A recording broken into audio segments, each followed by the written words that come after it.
રકમ છે કે નીચેની પદાવલીના પદ અને અવયવો લખો. સૌપ્રથમ છે -4x + 5.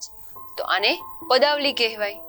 અહીં પદાવલી આપેલી છે -4x + 5.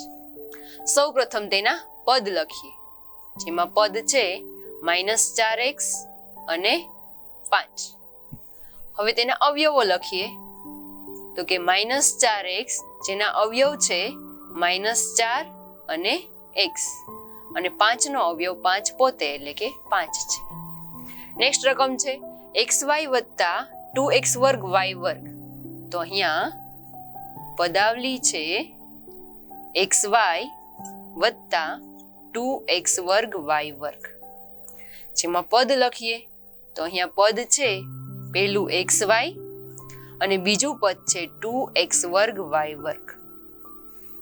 હવે આપેલા પદના અવયવો લખીએ, તો કે અવયવો xy નો અવયવ છે x અને y, અને 2x2y² ના અવયવ છે 2x, x, y અને y. આ છે તેના અવયવ. નેક્સ્ટ રકમ જોઈએ 1.2ab - 2.4b + 3.6a.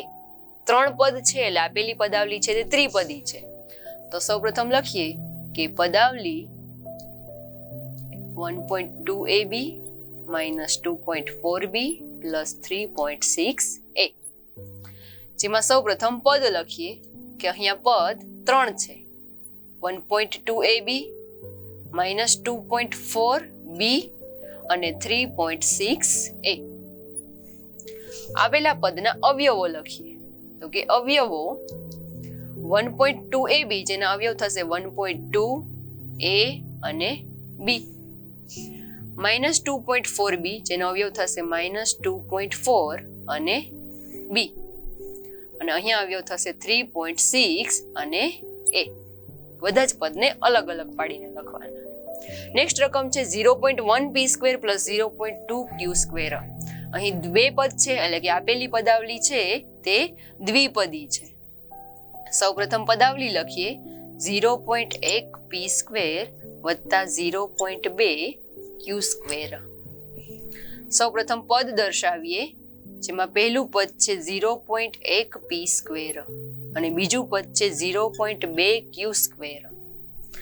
આપેલા પદના અવયવો દર્શાવીએ, તો પહેલા પદનું અવયવ થશે 0.1p અને p, બીજું છે 0.2q અને q. તો આ થશે પદ અને અવયવો.